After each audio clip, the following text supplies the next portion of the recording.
क्या संख्या है आंसर 6?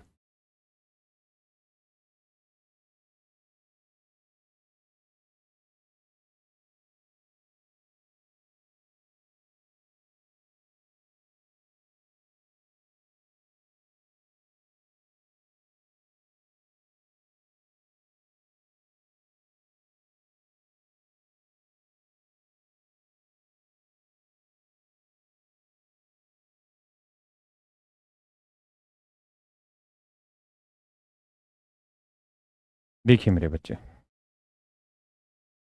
पहला सवाल आपसे ये पूछा जा रहा है कि भैया find the mean of first 5 even natural number, पहली 5 सम प्राकृतिक संख्याओं का औसत ज्ञात करें। तो मेरे बच्चे वो था n+1।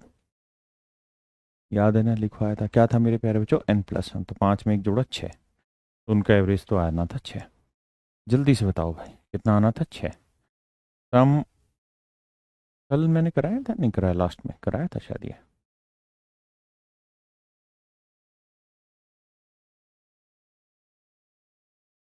भाई आंसर दिया करो, ये गुड मॉर्निंग तो सुबह सुबह एक बार क्या करो, बस हो गई फिर 6। दूसरा पूछ रहा है कि इसकी वैल्यू बताइए क्या होगी। ये प्रॉपर लिखना होगा, इसे i=1, एक्स आई लिखना होगा, i=1 लिखना होगा, और यहाँ n की जगह 5 लिखना होगा। तो कह रहे इसकी वैल्यू क्या होगी, तो हमेशा इसकी वैल्यू 0 होती है मेरे प्यारे बच्चों। बताया था ना, विचलन का जो योग होता है वो 0 होता है। विचलन से मतलब है जो माध्य आया है उसका आंकड़ों से जो डिफरेंस आएगा, और उन डिफरेंस को जब आप जोड़ोगे तो योग मेरे प्यारे बच्चों क्या आना चाहिए, 0। यही विचलन। बताइए जी।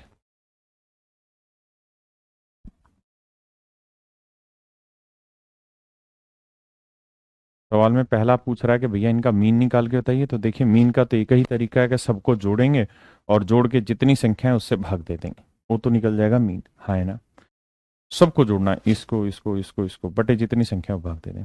दूसरा पूछा द वैल्यू ऑफ दिस, तो आप जानते हैं कि इसकी वैल्यू हमेशा ही मेरे प्यारे बच्चों क्या रहेगी, 0। आपसे 110% पेपर में यही सवाल पूछा जाएगा। बड़े डाटा पे ये सवाल नहीं पूछेगा, छोटे आंकड़े पूछेगा। वैसे इतना बड़ा भी नहीं है, जोड़ना चाहें तो जोड़ लेते हैं। जोड़िए और जोड़ के संख्या से भाग दीजिए। बताइए जल्दी से, मीन है क्या इसका, तुरंत बताइए। I am waiting for you guys.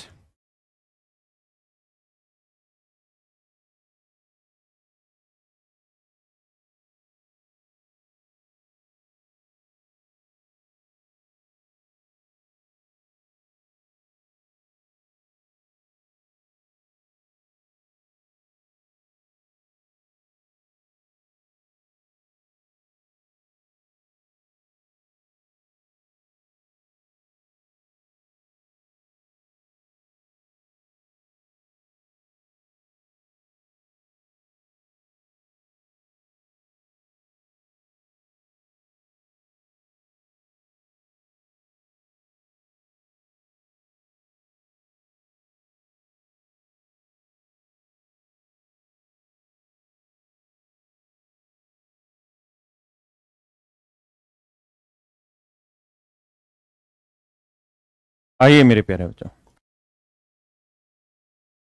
बहुत सुंदर। बच्चे अलग अलग आंसर बता रहे हैं। मैक्सिमम बच्चे बता रहे हैं 5.8। मैक्सिमम नहीं बताया, तो यही हो सकता है फिर चांसेस।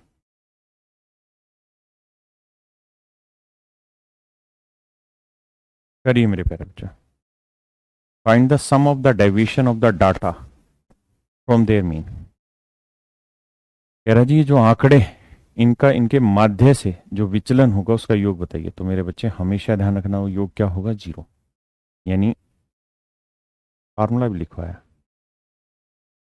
कि अगर यहाँ n है और यहाँ आयोटा की वैल्यू 1 से स्टार्ट है, तो x आयोटा माइनस एक्स बार, इसकी वैल्यू मेरे प्यारे बच्चों हमेशा क्या होगी, 0 होगी। आया ना, क्या होगी मेरे बच्चे, 0। समझा चुका हूँ। ऐसे सवाल धड़ल्ले से एसएससी ने पूछे हुए हैं और आगे भी पूछता रहेगा। और मैक्सिमम मेरे प्यारे बच्चों, मेरा कहने का मतलब ये कि हमेशा कोशिश इन सवालों पे ही होगी कैसे ही सवाल आपसे पूछे जाए। कह रहा जी फाइंड द मीन ऑफ, पहले वालों का जल्दी से माध्य निकाल के बताइए, तुरंत बताइए भाई। माध्य समय नहीं है अपने पास, तरीका आपको सिखा चुका हूं।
माइक बंद था मेरे पैर जो। मैं कह रहा हूँ कि यार सबके अलग अलग आंसर आने लग रहे हैं, और ये बड़ी द्वंद की बात है कि सबके उल्टे सीधे आंसर आ रहे हैं। ऐसी उम्मीद हमें आपसे नहीं है, सबके आंसर एक जैसे आने चाहिए। अगर ऐसा है तो चेक करते हैं।